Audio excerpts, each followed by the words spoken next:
All right, it is that time of the day. Good evening, everyone, and welcome to our week two panel discussion during our list of activities for Cybersecurity Month. Right, today's theme hits right at the heart of modern business resilience, and that will focus on protecting supply chain from cybercrime. Essentially, when you hear the word supply chain, it doesn't only mean cargo ships and warehouse, right? It's more to the concept than just that. In the digital age, when you order a product online, whether it's streaming your favorite Netflix show or series, or processing customer transactions, you're touching a vast invisible web of suppliers. That may include software providers, cloud service providers, and data flows. Essentially, every single one of those connections is a part of a supply chain. Whether it's your software vendors, whether it's your cloud service providers, even the small third parties services that you trust, all make up the supply chain. Essentially, as we see it now in our everyday lives, the single weak link can open the door to a major data breach. Essentially, in recent years, attacks like SolarWinds and Cassia would have shown the world how one breach in a singular supply chain can cascade across thousands of organizations. The message is clear. You don't just need to protect your network, you need to protect your ecosystem, right? Nevertheless, there is still good news for us, right? And today's discussion will bring us together with leading experts who will tackle this challenge head on. They'll share how to strengthen their digital supply chains, manage third-party risk, and build resilience, and goes beyond just a compliance checklist, right? Now, here's where you come in, the audience, right? In this session, it isn't just a lecture. We want you to be a part of the conversation. So we're asking you as we go along, drop your thoughts, reactions, or even your own experience in the chat. Think of this as a shared defense strategy because in cybersecurity, collaboration is the strongest firewall we have. So buckle in. For the next hour, we're going to explore how to secure that invisible web that keeps our modern day life running. We'll unpack the evolving threat landscape, discuss practical steps to manage supply risk, and peek into the future where AI and automation are reshaping security itself. Ladies and gentlemen, I am Jamie Shevans, Tier 2 SOC analyst and incident responder at the Cyber Incident Response Team Division, and I'll be guiding your conversations today. I'll be keeping everyone and the discussion in a guided manner, while our expert panelists will share their insights on how organizations can stay secure, resilient, and be ready. Before we dive into our discussion, let's meet our experts where they'll shed some light during our discussions. First up, we have Dane Daly, Customer Success Manager at the Luma Technologies, specializing in network security design, where he excels in assisting organizations, solving security challenges, and achieving their business goal. Joining us next, Obika Gelenu, cybersecurity consultant at the Fujitsu Caribbean, where over 10 years of experience in IT audit, digital forensics, and cybersecurity program development, where he's no stranger to navigating complex supply chain threats across different industries. Last but not least, finally, Andrew Anderson, CEO, Digital Forensics and Incident Response Specialist at the 4N6 Analysts, with over a decade of local and international experience in cybersecurity. Whether it's from a law enforcement perspective, he would have served just much of a wealth of knowledge in integrity and brings that directly into the field. He focuses on practical strategies for protecting digital infrastructure at a large scale. Thank you all for being here and joining us online. We encourage you to drop your questions in the chat during our discussion, and we'll reserve time at the end to answer each one as we can. Ladies and gentlemen, I would love for my panelists to now introduce themselves. Just a show of hands. We have Dane Daly, Luma there. We have Obika, raise a hand, and Mr. Anderson from 4 and 6. And again, from the CERT division. All right. Gentlemen, our first discussion will be focusing on understanding the threat landscape. Just to set the stage, supply chain attacks have grown not just in number, but in sophistication. We've seen major breaches start from trusted partners or even compromised software updates. A question to all panelists. Based on your own perspective, many organizations would have focused on internal security but overlook third parties. How can companies realistically assess and manage risk from suppliers and vendors? We'll start with Mr. Dane first. Quickly unmute, right? Thanks, Jamie. So first of all, we're gonna have to look at what kind of software is out there that you're trying to use. So essentially, it is going to be very difficult because what is secure today will not be secure tomorrow. So you have to have a continuous assessment and continuous what we call a third-party management platform approach to managing software and software vendors, both internally as well as the external partners that you have. Because sometimes the software is not internal to you, it's Mhm. sometimes external to the third party vendor that you're Definitely. using or partner that you're using. Mhm. Now, there should also be some form of responsibility on both sides to ensure that they are following best practices as well. You can use other methods to ensure that there's vulnerability assessment, right? This is something that goes beyond a supply chain, just typical vulnerability assessment, ensuring that everyone is using up-to-date software and it is meeting the needs. And if there are functions and features that you don't need, turn them off, right? Don't use them, remove them. It would save you a couple of dollars as well if you remove that feature because you have to pay for it, right? Some of them comes in a pack and some you have to pay for. Mhm. So it could be an internal software that you need to manage yourself, Mhm. assuming you're a part of the chain that has access and an authority to make changes to it. Sometimes it's SaaS, so you can't do much. Mhm. Or if it's a SaaS platform, ensure it's a SaaS platform that is following best practices, DevOps, etc. Perfect, perfect, perfect, perfect. Mr. Obika, share some light. Dean actually touched on something that is extremely important with third parties. What I've seen before in other organizations is that they don't try to start inventorying their third parties. So a lot of organizations don't even know which third parties are in their environment, and by extension, they don't even know whether or not that third party is actually touching their IT environment. I mean, nowadays we have all these smart HVACs and ACs and all these other smart devices, even IoT of alarm things. systems. Mhm. Alarm systems are now IP based. Mhm. If those are running through your network, that presents a risk. So you need to have an understanding of which third parties are not only touching your systems and networks, but your physical information as well. What is leaving your organization and is being under the control of a third party, what they're doing with that information, how they're processing it. All those dependencies, you need to have that documented along with your inventory of third parties. Once you understand those dependencies and you have all your third parties down, the next thing that you can probably do is you can look at probably like a third party risk assessment. Mhm. Um, Try to assess the risks of the parties that are handling your information, whether it be physical or data. Try and have an understanding of what the risk is to your business. So if they get breached and Mhm. your information is with them, Mhm. how exposed are you? And that risk assessment would kind of, give you that understanding.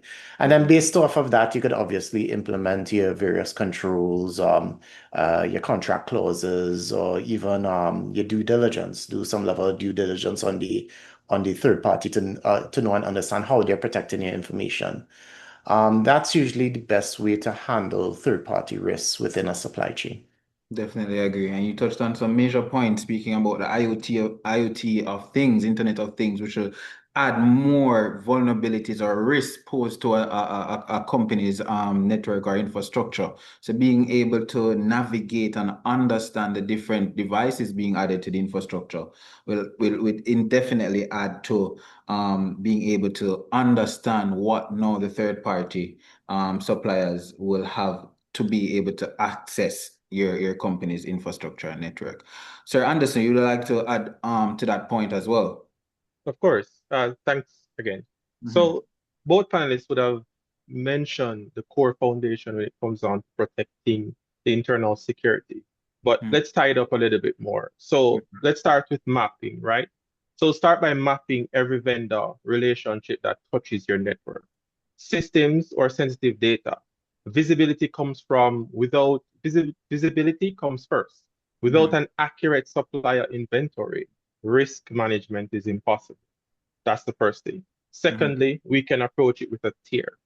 Classify vendor based on the level of access or business impact. Not all suppliers generally require the same scrutiny. So it's important that you can layer those in tiers so that it's easier to go about and assess those. Mhm. Thirdly, monitor, right? Implement ongoing due diligence, such as periodically questionnaires, automation, or security scoring to catch these gaps or posture changes early. Mhm. Because at the end of the day, if you can't protect what you can't see. And Yep, definitely. visibility and trust verification are the real cornerstones of Mhm. modern supply chain security. Definitely agree. Definitely agree. Thank you, gentlemen, for that insight pertaining to being able to realistically assess the risk that third-party suppliers and vendors would have inadvertently bring into the organization or expose the organization to an extent or length. Obika, let's talk about disruptions, right? How have recent global disruptions like the pandemic, global political conflicts within our regions, along with cloud dependency, how would that reshape supply chain vulnerabilities and to what extent? Hmm. Um, I mean, it's been about 2 years since the pandemic, so Mhm. what I would Five. say is, It's five. yeah, It's been that long. It is yeah, like, it's oh, it is barely that been long. that long. Yeah. Yeah, it's roughly about 2 to 3 years. Yeah, almost going on 3 years actually. Yeah. Um, so I think most of the effects from the supply chain have Mhm. kind of normalized now. I think what people have learned from the pandemic is not to sole source a lot of their suppliers. Definitely. Make sure that you have some level of backup supplier Mhm. for wherever you're getting your sourcing from. Um, I think right now, maybe the biggest disruption, at least on this side of the hemisphere, would be the US tariffs. Um, Anything passing through the US because of those tariffs it would cause issues in terms of pricing, let's say for hardware equipment. Mhm. I haven't seen any changes in terms of software services as yet, but I imagine eventually, after a while, that might be a little bit of a disruptor as well. Mhm. One way that you can go around that, obviously, is you can look for services outside of the US, and possibly also source hardware outside of the US as well. Um, Ultimately, what I think really helps lower those supply chain vulnerabilities is just to make sure that you always have a backup and you have a backup of a backup, True. right? So yeah, having that single point of failure can definitely down your business. Definitely. Yeah, Definitely. that gets around everything. Perfect. I like the perspective of that. Daily. Dane, you want to add to that though? I'm in total agreement with the geopolitical aspect of it. The pandemic was not just affecting supply chain, it affected everyone. It really is something that we never thought would have experienced at a global level.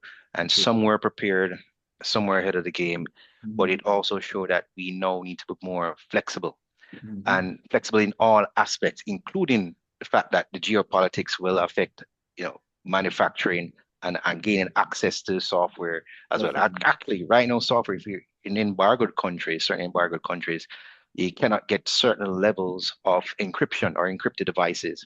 right, based on the US laws, from the US, specifically from the US, right? So Yeah. they have to get lower tier encryption that can be broken, right, like WEP or something along those lines.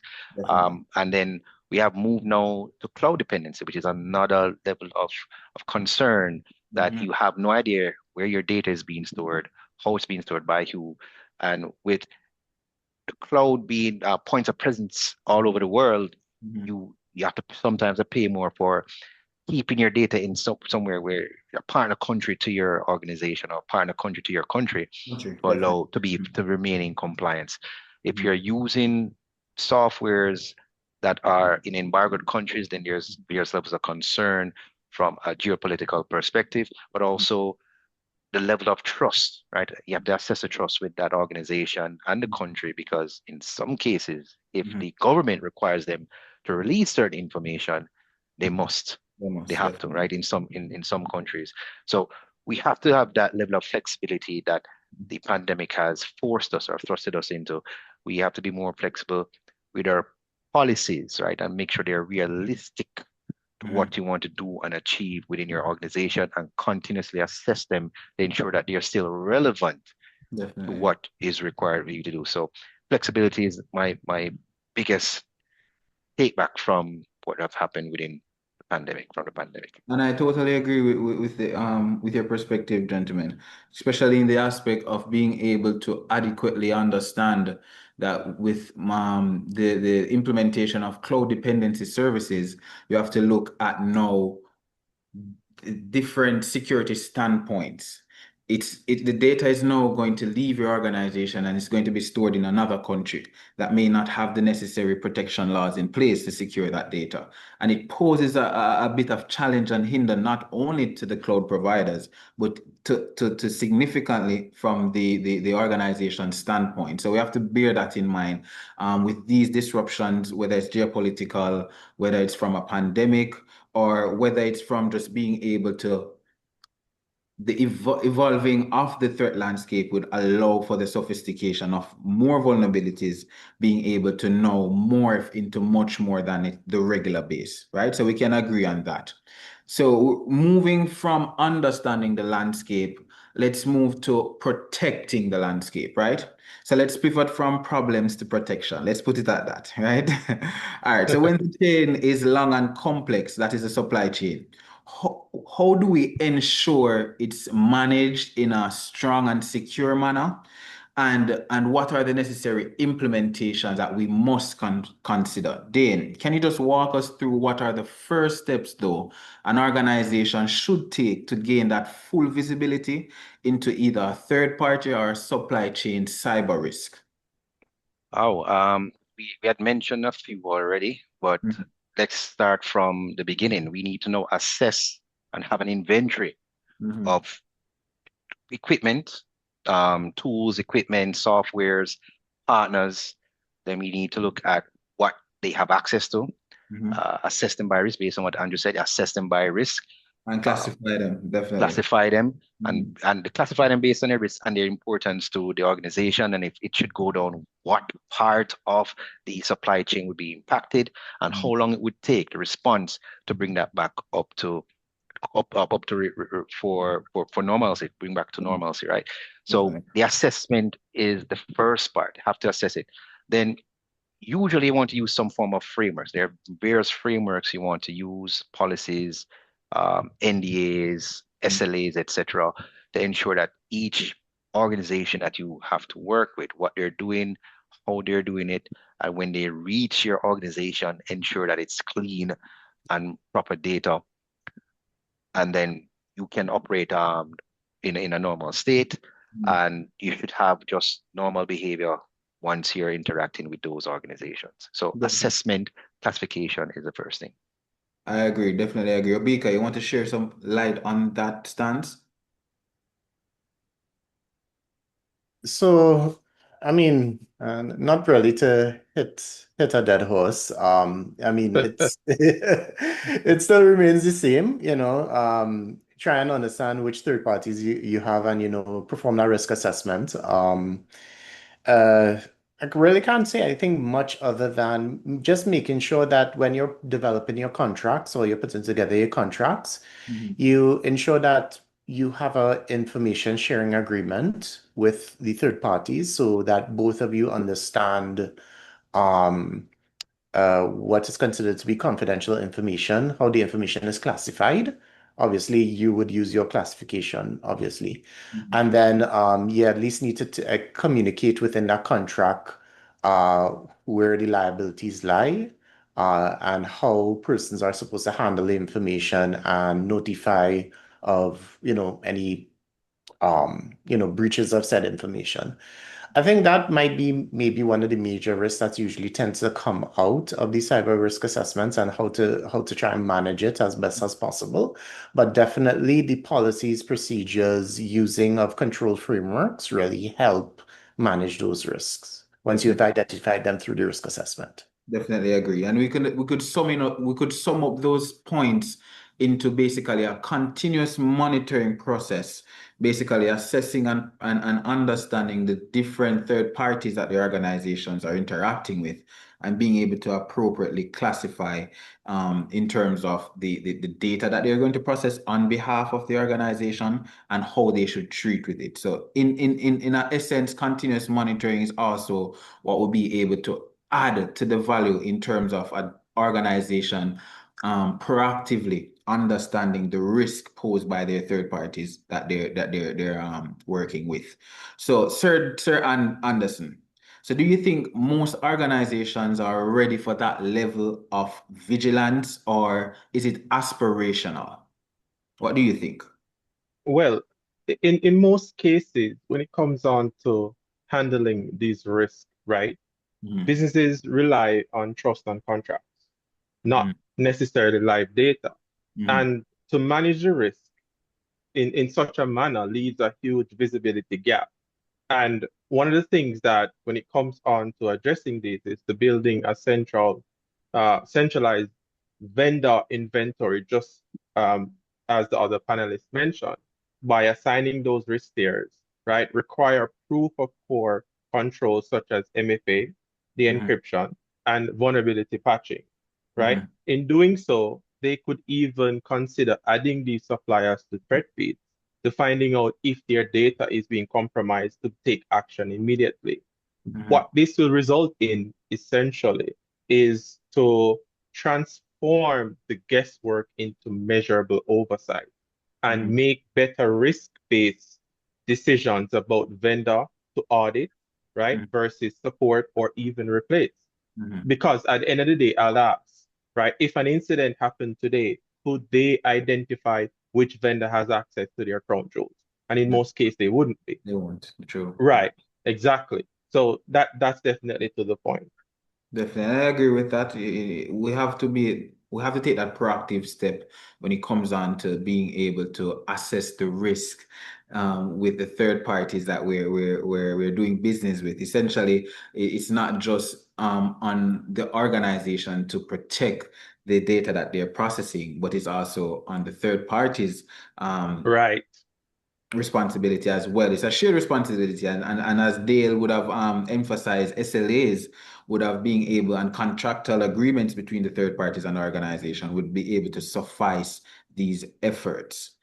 All right, and we would have wrapped up for the second session where we would have pivoted again from the problems to protection. And let's just look at more collaboration and shared responsibilities. We all agree that cybersecurity doesn't just happen in isolation, right? It's a team sport, and across different vendors and regulators, along with partners, it has to have that collaborative gel, right? Sir Anderson, how can public-private partnerships help detect and respond to supply chain attacks more efficient? Well, in most cases, they can build a national or a section specific threat sharing platform, Mhm. which where they can share the indicator of compromise and distribute in the near real time, right? Similar to what JCERT is currently trying to establish, right? Where Mhm. you share the data between these parties or small businesses so Mhm. that once someone gets attacked, they can easily be identified and so on. Mhm. Evaluate how quickly partners act, and share intelligence, and Mhm. whether data classification barriers slow collaboration, Yeah. right? And formally, we can plan and improve by formalizing reporting pipelines, crisis coordination, and with CERT or NSOC, and ensure the private sector or incident feeds are national early warning signs so Mhm. that the public or everyone can be aware of what's going on and isolate alerts based on the defense. Mhm. Definitely agree, and that's definitely what the CERT division is achieving with taking the approach to cyber. We are not just a reactive team, but we're also a proactive Right, team. And the NSOC will facilitate for being able to provide that vulnerability or that breach management notification, right? That right, will allow for entities to be aware, right? Whether or not they aren't aware, right? And it's for us to, once we're navigating and once we're monitoring the landscape, we're being able to identify more and more entities. And as such, we have to notify them. So that will allow for entities to be able to have that proactive step as well, and being able to report everything to us, whether it's from a phishing email to a spoof email, because at the end of the day, we can't measure what we can't see, correct. right? So reporting is also essential to the proactive approach. Dane, would you mind adding your perspective to the conversation? I like to segue off yours. What is not measured cannot be improved. Very important. You cannot improve what is not measured, and you can't protect what Definitely. you don't know or see because uh, there's something called persistence, and these are when malicious actors maintain connections inside the environment, Yeah. stealing various forms of data. But Mhm. from a PPP, public-private partnership perspective, Mhm. threat intelligence and the sharing of knowledge and experience is extremely important. That's the main source. We have to do this together. We Mhm. need to incentivize good behavior, incentivize persons coming forward, right? Mhm. Demystifying or or, or what would call now, not make it look like a bad thing for you to be Yeah. hacked, right? It's a something is happening to everyone. There are persons with almost unlimited resources Mhm. that are being compromised in one way or the other. Yeah. And poor little you with way less resources. There are companies with a GDP or more than the GDP of many countries, Mhm. even Jamaica's, and they're getting compromised and they're even paying ransoms upwards of hundreds of millions of dollars. So we need to share that threat intelligence, share what's happened, how it happened, why it happened, and that's where places like 4 and 6 comes in, incident response. Mhm. Outside of trying to recover, we need to know what we learn from it. And what we learn is, no, we can put measures in place to prevent it from happening again. And in a lot of cases, let's say from a supply chain perspective, the attack is usually not direct. It is True. coming from multiple chains, parts of the chain, and they just need access. They don't even need to hack Mhm. um, the third parties, smaller third parties. In a Mhm. lot of cases, the third parties are SMEs, so they don't even have the controls that Mhm. that you would require, and that's why you need to ensure that we involve only certified, up to date SMBs, third parties into Mhm. our organization. But the main thing is we share the threat intelligence. Mhm. Now we need to know what to do with the threat intelligence. It's another challenge for person. They say, okay, so what do I do with this? Mhm. I get it. I see the bells and whistles, the ones and zeros. What did I do with it? Now we need to ensure that we can weaponize or enable the use of threat intelligence, and preferably automatically, because I cannot respond and detect a security incident within milliseconds. Mhm. It is impossible for me. And I'm not sure about you guys. You guys might be brighter and smarter than me, but automation is key. These things are happening within milliseconds, picoseconds. Definitely And we agree. need to be able to see and detect as fast and respond as fast or even That's possible. faster. And in some cases, predict that this is going to happen.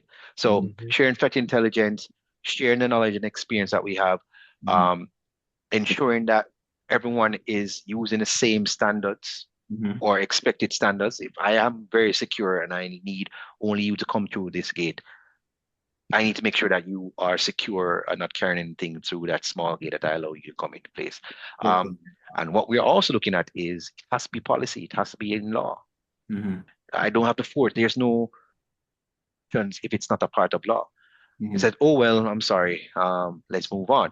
It Mhm. has to be in law, there has to be repercussions there. And again, incentives. So you don't want to just have persons follow the rules out of fear, but Mhm. follow the rules out of a collaborative and some form of incentive, or just wanted to be a force of good to ensure that the outcome that we all want to achieve is achieved. Well said, my brother. Well said. I definitely agree, especially when it comes on to the reporting aspect and organizations being able to feel that they will no one wants to be a victim, right? And when it comes to experiencing a cyber incident, most organizations are reluctant to report it. And inadvertently, what it's doing is impacting the overall reoccurrence of that incident, right? We can't be able to adequately provide the necessary threat intelligence to other persons within the ecosystem, and we'll have that ripple effect and causing other persons to fall victim. So good point. Love the perspective, love the concept that we're having the discussion around. Obika, let's talk about how organizations can encourage a culture of shared accountability across their supply chain.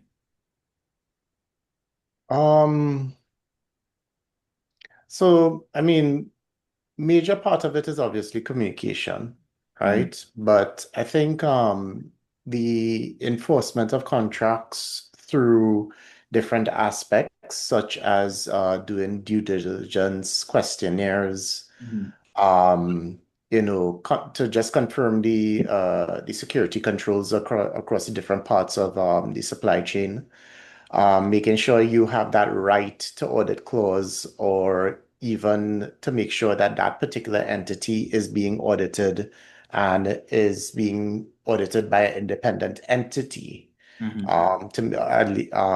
That should be another thing that, really encourages some level of shared responsibility to share those reports, because then you kind of know and understand that the person's operations are within I guess, a particular tolerance mhm, as to um, how they operate and how they secure their particular side of the business. mhm, I've also found that not much people look into decommissioning and termination of services enough. mhm, Sometimes they just terminate the service and that's it, but there's no like period of which there's any support by the vendor um, uh, during that transition from one vendor to the next. mhm, I've seen in some instances where the vendor altogether stops everything, mhm, and you're kind of left there with trying to figure out, okay, how to get my data, how to format data and move it across to the next vendor, so mhm, on and so forth. So having those decommissioning clauses, just to make sure that there's some level of support till all the data is transferred from one service to the next, that usually also helps in terms of accountability as well. mhm. Um, I guess last but not least, making sure you have some level of liability or understand where liability is as it relates to cyber incidents. As I said, when you're dealing with these vendors, a lot of information is moving between you and the vendor back and forth. So having that clear line of understanding your liability, as in who is liable for what, kind of builds upon that shared accountability across the supply chain and across organizations as well. I think that's probably the best way in which you could have that or build upon that culture of shared responsibility. And I totally agree, especially with the point of being able to enforce those contractual agreements between the third parties and the organization. Essentially, with decommissioning and being able to terminate services, a lot of the time, because organizations aren't keeping that list of third parties that they're transacting with, it becomes a challenge for them to be able to understand what third parties they are no longer having a contract with and those that are still valid. So it poses a risk, and it's a significant concern for organizations that they need to be able to look at that perspective and understand that having being able to understand and know what their third parties are will better be able for them to understand the exposure of the risk posed by these third parties, and inadvertently have a visibility of their overall infrastructure and the risk that they pose. So I definitely agree with the conversations, gentlemen. So Before we great. move on, Yeah, sure. Go ahead, Anderson. Sorry. so just to add to the point that everyone mentioned, Hmm. and outside of contract obligation, there's also generally when it comes on to testing security or having discussion about it, Mm-hmm. usually these same vendors are not included, Mm-hmm. right?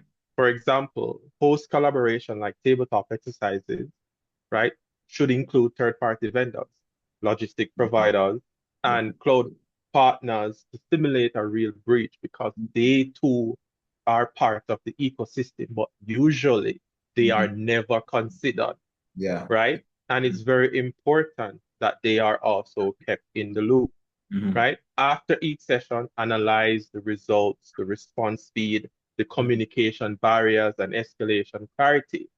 The gaps often appear offhand, right? Mm-hmm. And points between the entities to make sure that the co-developed incident response playbook and plans contact lists to ensure unified action when it really counts because Mm-hmm. it's important. Oftentimes, I am participating in an incident Mm-hmm. and a customer says, "Hey, we need to reach out to the vendor." 2 days SLA, they don't respond while Yeah. the house is burning down, Yeah. right? Mm-hmm. Because it's not part of their general processes and they do not account for it. And they're Yeah. going to knock on those doors trying to get a response when most cases they are saying, okay, I understand, Mm-hmm. but we're not able to help until the time passes. So some 2 cents I wanted to add. Great insight, great insight. I love that. And it seems that partnership and communication would have been like critical, right? As like encryption or firewall to any security measures, right? So it's indeed a significant important to any organization mission objectives, right? So we have to Right, understand collaborative effort, whether it's shared responsibility, holding accountability, or being able to properly and securely share threat intelligence. It allows for businesses to achieve their mission objectives. So we love the conversation, we love the perspective that we're looking at. Let's dive now into technology, right? We're going to look at technology and a more innovative approach, whether it's future readiness or being able to understand the evolving of the landscape and where we're at now. So let's look ahead where AI and automation are transforming the supply chain operations, right? But they also open new exposure. They also open new attack surfaces, right? Panelists, how can we understand or how can we with these emerging technologies such as the AI and the blockchain and the zero trust architectures, how can that strengthen supply chain security? Let's start with Obika. So, emergent tech is a bit tricky because uh, with emergent tech, you have emergent risks. So Mm, there's risks there that you don't know of. AI being the most recent of the emergent techs, there is some understanding of the risks related to AI, but because it's constantly evolving, those risks evolve as well along with it. What I could say, at least for blockchain in particular, I've seen blockchain being used in supply chain, specifically to verify supply chain orders and promote some level of open accountability. So as long as you're part of that blockchain infrastructure, I think IBM has, I can't remember the name of the blockchain, but it's being used by a company that is known for global distribution of food. mhm, They have a blockchain system. IBM developed a blockchain system for them. And as part of that blockchain system, it's able to track orders from start to finish. And because it's a blockchain, you can see all the way back. So there's accountability throughout. Everybody could see where the orders are, how at what point has been reached, how the prices have changed, stuff like that. mhm, So that's what I've seen in terms of blockchain, benefiting the supply chain. As for AI, I imagine AI can be used mainly to look at logistics, mhm, all right? How supply chain orders are done, where things are being moved, how they're being moved, how quickly they're being moved, and probably improve upon it as mhm, well. Maybe open up areas in which there is a lack of being able to divert manpower towards supply chain delivery. I haven't seen any other use cases as yet for AI in in supply chain, both on the security side and the operation side. But I imagine most it will probably be in relation to logistics. And last but not least, zero architecture, it's all about access at the end of the day. So it's probably just going to be mainly be used to ensure that supply chains, access to supply chains are verified at all levels. Other than that, I don't see really zero trust architectures being used outside of securing maybe IP networks or any sort of systems that are part of supply chains.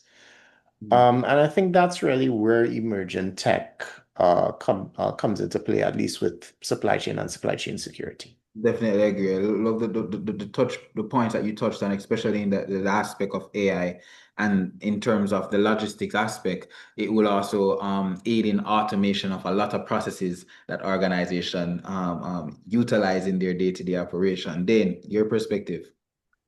Well, for me, starting off with zero trust. Zero trust is not only a piece of technology or technologies, but also process which also involves people, so people, process, and technologies. And what zero trust is essentially doing is authenticating and authorizing each person and piece of equipment and information that is supposed to be coming through the network. And there are various aspects, concepts, and principles inside that, like segmentation, making sure that if these two departments, organizations do not need to speak, just don't allow any form of connectivity between them. And if they do need to speak, what are their roles and responsibilities? And we had established some form of role-based access control, if it needs to be one way, etc. So the whole zero trust, for example, if you have a third party or part of the chain that you don't need to see financial information, you just need to see inventory, only ensure that that information passes through. So that's the whole aspect of zero trust. Then we have AI. In my opinion, just like every other piece of technology, it can be used for good or bad. Computers, the same computers you're being used to hack, are the same computers that you're using to manage your blockchains, etc., and your supply chain. So with AI, right now, without AI or before AI, they used to have very large thresholds and margins of error. With AI, and why this is important, because hackers and malicious persons can hide normal, legit, malicious data inside normal data within, because there's such a large margin for error. With AI, if you remember Stuxnet, there were some minimal changes that were made that was not detected until it already went bad. You would have been able to establish very small thresholds that you can say, hey, this is the threshold, and anything goes beyond that is an anomaly or definitely malicious. We should stop it or alert someone. Right now, the thresholds are so large. AI would be able to speed up that process and identify very small anomalies, right? Because some of these codes are extremely small. They are kilobytes. And they're pretty much instructions or connections that go out. That's why they're no longer, well, except for data exfiltration. Those are usually big files. But to be able to get into it, it is extremely very small piece of data. So you want to use AI to minimize those thresholds as much as possible. That's just one way. And last but not least, well, I'm not big on blockchain, but integrity is big. Like that's a huge part of the CIA of security, right? So how I look at it, IT in general is the people, process, and technologies employed to make the company run, right? That allows you to establish your assets, create assets and investments.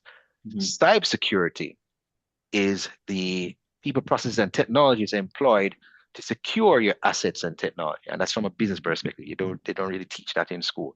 But now we're in business, we're saying, hey, we can't just put in the technologies because people don't have unlimited sources of funds.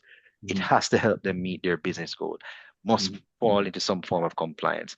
And from a blockchain perspective, you want to ensure that the integrity and the exact thing is sent at the right time, at the right place, because in a lot of cases, this could affect people's lives, right? So we have to ensure that these things are put in place, and we're enforcing. The technology is pretty much enforcing the policies and procedures that we have put in place and that we have agreed upon. Definitely, definitely. And I well said, Dana, especially in the aspect of technology on a whole, because as you mentioned, technologies, people, processes, and itself with the emerging of these technologies is how we govern it, right? Technology can be used and technology can be used to good or bad, but essentially it's what governs the use of these technologies. And it's important that we understand the zero trust architecture, as you mentioned, in terms of connection based on different departments. It's allowing departments to also facilitate information or transact information in a more restricted manner, and that will also inadvertently reduce risk of exposure, whether it's from a data breach or a data leakage, right? And as well as in terms of the blockchain integrity, you may with blockchain, I think integrity it go hand in hand, right? And I think you said it well in a more simple term, and it should resonate with us to understand the use of these technology. They come with different governance and different responsibilities. Sir Anderson, your take. Well, as Obika mentioned, it makes no sense beating a dead horse. But in light of that, innovation should simplify assurance, Mhm. right? Technology that doesn't increase visibility or verifiability add Mhm. noise, not security, True. right? And that's simple what it comes down to. So that is it. Perfect, perfect. Then, as organizations would have that more of SaaS or open source tools, and SaaS would have the software as a service, how can they ensure that transparency and that integrity in a more integrated environment? Well, SAS is a challenge. It depends. So SAS, you're only responsible for the data that you use Mhm. inside the SAS. Mhm. And if you have good lawyers, you should be reading the small prints when you're using any form of SaaS platform. You literally cannot ask them to change anything. And for some things, there are features you have to pay for data sovereignty Mhm. features, like I only want this in this country, or I want to have a local storage of this type of data. So SaaS is kind of a challenge.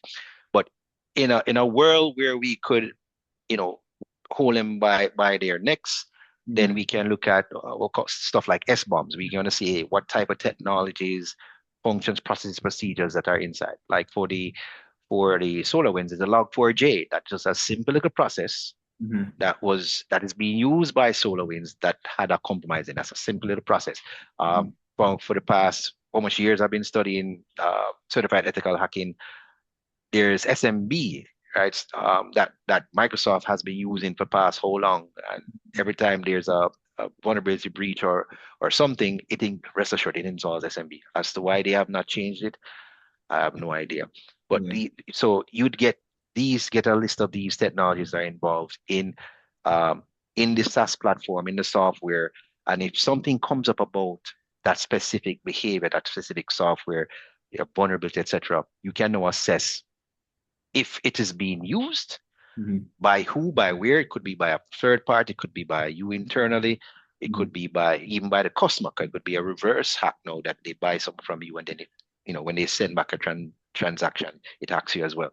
So SBOMs, um, getting a chance to see the process and technologies involved with the SaaS services, where it can be used, limit what you use it for, Mhm. right? Involve stuff like one-time password and involve one-time passwords, because you have no control of the security over the SaaS platform.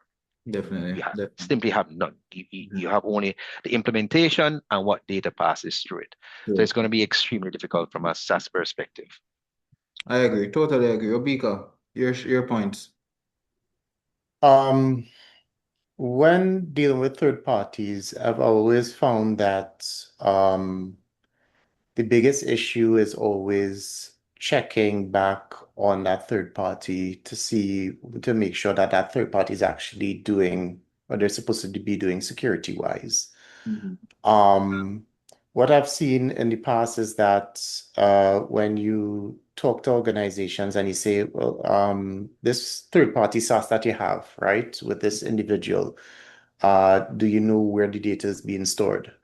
Were you comfortable with that? Have you checked back with that particular SaaS provider to make sure that they've kept your data there? Because they could move your data and not really tell you, because sometimes some of these SaaS providers are using other third parties, or if you look at it from a supply chain side, it's a fourth party, so they subcontract to somebody else in order to hold your data.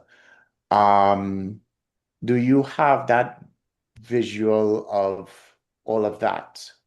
And a lot of the time, some of them do say no. I ask them, okay, is this person certified? Are they SOC 2 certified or SOC 1? Some of them say yes. I say, when was the last time you checked the report? It's like, no, we haven't really ever checked the report. We just know they're certified. So how do you know that they've still kept the certification? But due Right? diligence is definitely one that has to be done.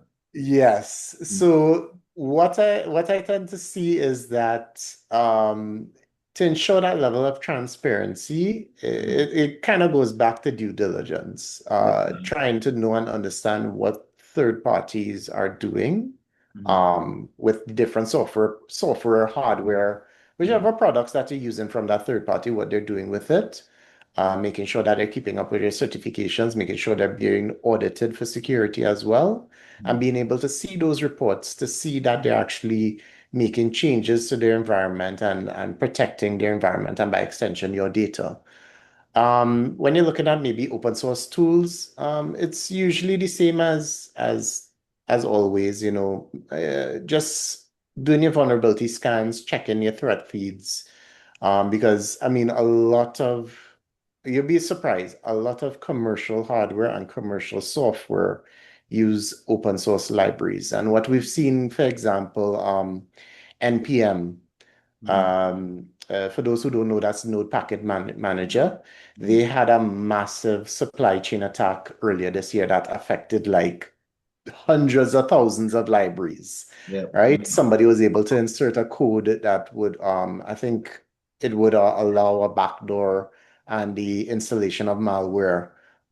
If you use that particular library, and that library was part of several other libraries, because how Node works is that it's like blocks upon blocks, right? So having that information at your fingertips, always doing the review of the threat feeds, running your vulnerability scans usually helps, at least for open source software. And I agree, definitely, especially when it comes on to open source tools, we tend to use them when there's a lack of resource or there's a very tight budget we have to work in regards Well, to. I've actually seen a lot of enterprise environments use open source tools. You'll be surprised how much enterprise I hope level. it's a We're talking reputable one, about because we have to regional, be yeah. doing our due diligence, right? So I hope it's a Yeah, reputable regional one. corporations that use that. Mhm. So yeah, it's a lot. Open source tools in the enterprise environment, it's very common. Definitely, and it's very efficient, cost efficient as well. And it's for the organizations to understand that the use of this technology will be able to balance their protective measures that they're putting in place. Essentially, Sir Anderson, you have any thoughts in regards to the conversation? Yes, just a quick point. And I promise everyone listening, right? The panelists and the moderator are not trying to increase your workload. That's not the intent here. Because when it comes on to these open source solution, I'm a champion advocate for these platforms and usage. However, maintaining and keeping record of all the dependencies of the third-party libraries are important, because at Mhm, some point they can be affected, especially if they're not being maintained and mhm, you're using a library that was vulnerable 3, 4, 6 years ago, right? mhm. And because you're not keeping up with what's going on, you get compromised as a result. So Yeah. we're definitely not trying to increase your workload. We're just Mhm. pointing it out that, hey, these are some important factors that you need to consider when it comes on to managing your open source tools and making sure that you remain secure in this digital age. Definitely. Well done. Well done, brothers. Well done. We would have heard the conversation and it would have underscored the future of cybersecurity. It would have depended on how well we balance that innovation with the intention that we have, right? New technologies, as we would have mentioned, such as the AI and the blockchain, along with zero trust architectures, but now with the new emerging, such as automation and quantum computing, they all can strengthen our defenses within our organization. But only if we build them on a foundation of ethics, transparency, and human oversights, right? Future readiness isn't about just adopting the latest tools. It's about being able to ensure the progress doesn't outpace our principles, right? So perhaps it's not just the future human and or machine. It's about human and machine working smarter together. We would have closed our final segment in our discussion. And now, ladies and gentlemen, we would have reached our question and answer segment of the discussion. I know we're strapped for time, but we will take as much question that we can take during the time, and we will direct them to our panelists. I got a question here in chat, but I think it was sent privately. It was from Shane Evans. Yeah, yes, Yeah. yes, he did send me as well. You can go ahead and read that question, Sir Obika. Sure, no problem. With global organizations moving more and more to engaging key services through third-party vendors, this function will become more important. What do you think are some key things that businesses need to consider to capitalize while continuing down that path? And then I think he has two other questions after that, or two, maybe two. Yeah, two. I'll still read it out. Like what kind of technologies should be applied for SIEM, SOAR, network monitoring, etc., and how to manage non-technical areas like physical hardware installation. All right. Perfect question. Sir Daly, you want to attack that first question when it speaks to what do we think about some key things that business need to consider to capitalize while continuing that down path?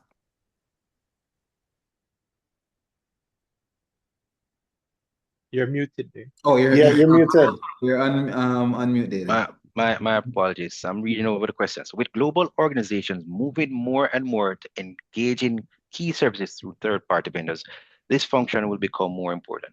What do you think are some key things that businesses need to consider to capitalize while continuing down this path? Well, we kind of discussed it, but in very much in detail. So again, we need to ensure that we are assessing continuous compliance assessment, continuous compliance assessment, continuous utilization of roles, access controls, etc. These kinds of assessments need to be done continuously from the beginning, from onboarding to termination, through the entire life cycle of using it. So that's the first thing I'd put. We need to put the security, the physical security, as well as the logical security measures in place at all points. Role-based access controls, segmentation, zero trust network access, policies, procedures, documentation agreed upon, etc., and ensure and assess if they're still being complied. And then from a technology perspective, it has to be reasonable. We don't need, if the third party is small, you don't need to put like a whole SIEM store, etc. inside there. Who's going to manage it, right? Larger organizations with more risk would assess that they need more security controls at different places, the people, process, and technology that needs to be put in place. So it really depends on the organization, whether it's big or small, and how to manage non-technical areas like physical installation, physical hardware installation. There should be an agreed upon process, right? There should be a process to make it easier, keeping it simple. The enemy of complexity is the enemy of the good, and it's worse the enemy of security. We need to keep it simple, reduce the complexity. It makes it a lot easier to find discrepancies, mistakes, and vulnerabilities within the organization or within a process. Definitely, I agree. And I hope that would have answered your question, Sir Evans. We would have had another question here from Orain Gray. His question is, using AI to develop a digital twin, have a comparative SIPOC and a secure APIs. Some B2B still use FTP with basic authentication. Not sure if the question comes after. Oh, it's a comment. I'm sorry. All right, noted, Sir Gray. We would have a question here from Ms. Hajigal. How prepared is Jamaica's private sector to respond if a key international supplier suffers a cyber attack? Let's go with Sir Beacon, then we can get Sir Anderson's thoughts from that, and then based on the time, we can wrap up our session. Go ahead. Um, good question, because it really depends on the organization. Remember, in the early part of this discussion, I had said single point of failures are usually what cripple a business. You don't have a backup for each particular vendor, and by extension, a backup of that backup. That's really where you have to look, right? You have to check and see if there is a particular vendor who is critical to one of your processes, and if that vendor is the only vendor that you can rely on. And if that is the case, put in a scenario to see, okay, if that vendor is no longer available, how are we going to continue the business without that vendor? Do we need to find another vendor to continue the processing? How long would it take us to move our data across to that other vendor? Those are the hard questions that you have to uh, put in place, or at least ask yourself before you can actually determine whether or not you're actually ready for a cyber attack, or by extension, a supplier having a cyber attack. Sir Anderson, good point, Sir Obiko. Right. So just to add before we close, in most cases, identifying the crown jewels would be important, to add to Obika's point, because once you know what the core infrastructure looks like, you can easily start quantifying the risk. Because at the end of the day, it's how much money the organization would lose as a result of the downtime. And in doing so, you can easily determine if the vendor is the single source of failure, then what other alternatives are there that you could consider? Secondly, you can look at alternatives to see how best you can, you know, offload some of those responsibilities or transfer the overall risk in a manner that is consistent with the business operation, so that once something happens, you can quickly build up an off-site, a cold-site, whatever it is, so that you can respond and maintain business continuity. Because at the end of the day, for a private sector organization, it's all about money. How long would they take before they can restore and start making money again? Great point. Great points, gentlemen. Great points. The last question here I have is from Ms. Satchwell. You've mentioned that many supply chain risks come from third parties. How can organizations maintain continuous monitoring of those vendors after the initial vetting process? Let's direct it to all three, and we'll keep it within a 2-minute response. Let's start with Sir Daly. All right. Great question again. Wow. Well, we're gonna beat the dead horse a little bit again, but the from a third party, well, one of the main things is insider threats, right? So it's really a combination of stuff. So it's not only, you could have very good third party software processes technologies, and someone might be paid to just expose their credentials, right? Expose their credentials, and and that would be very difficult to find. And that's where zero trust comes into play. How much access, how much privileges does this person have? And there's another concept called privilege access management, or PAM. Right, that's where that comes into play. There's legitimate users that have been compromised, intentionally or unintentionally causes issue in the organization, whether or not it's within the third party. Then there's third party compromises. You have to be on the lookout for stuff like that.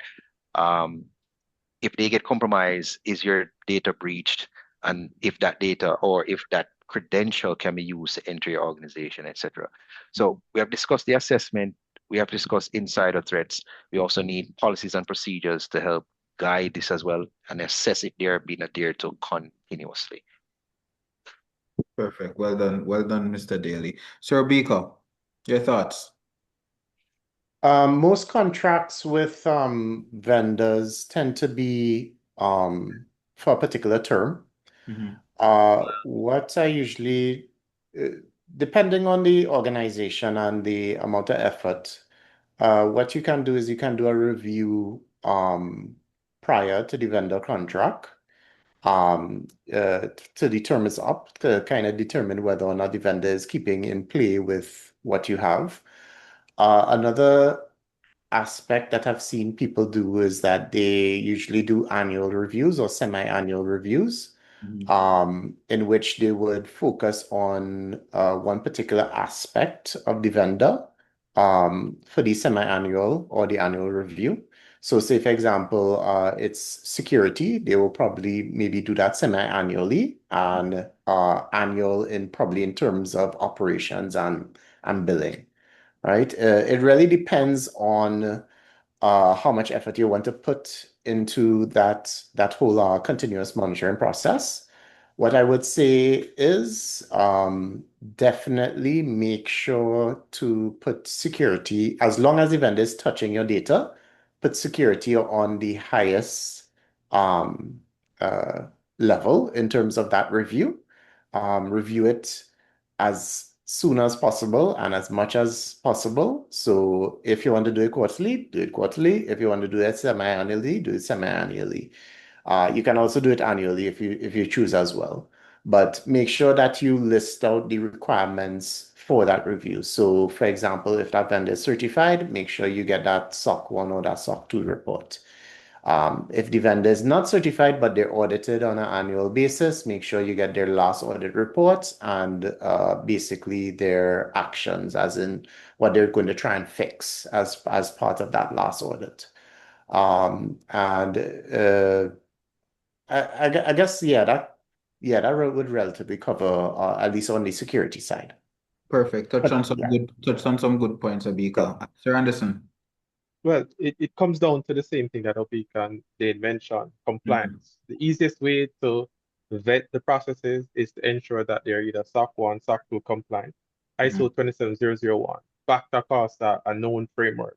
And in doing so, in some cases, if you rely on an annual or biannual audit for the vendor to provide the results, usually they start fixing it knowing that an audit is coming up, right? So you have to have ad hoc approach to these audits, right? When you say, hey, we want to see what's going on, what's the last audit, when is the plan for the next, and see if they're actually changing systems and updating whatever is needed as according to their last audit, to making sure that they are in accordance with the vetting process and ensuring that they are compliant always. Because if something changes after accreditation, you are no longer compliant. Definitely agree. Definitely agree. And just to touch on another point in terms of the access level for the third parties, it's essential that we monitor that as well, as once they're touching the infrastructure to the organization, it's important that we restrict those access and monitor those access. That would have been a point from Sir Obika, but Sir Anderson would have also incorporated or touched on the aspect of being able to include those third parties in sanitization sessions, whether it's tabletop exercises, to be able to have that continuous monitoring from a business perspective and also having the third party understand their importance of shared responsibility when it comes on to security. Great conversation, gentlemen. And we would have wrapped up our segments within our discussion here. And what today's discussion really shows us is that protecting the supply chain from cybercrime isn't about just chasing a single solution, right? It's about building that living and learning ecosystem.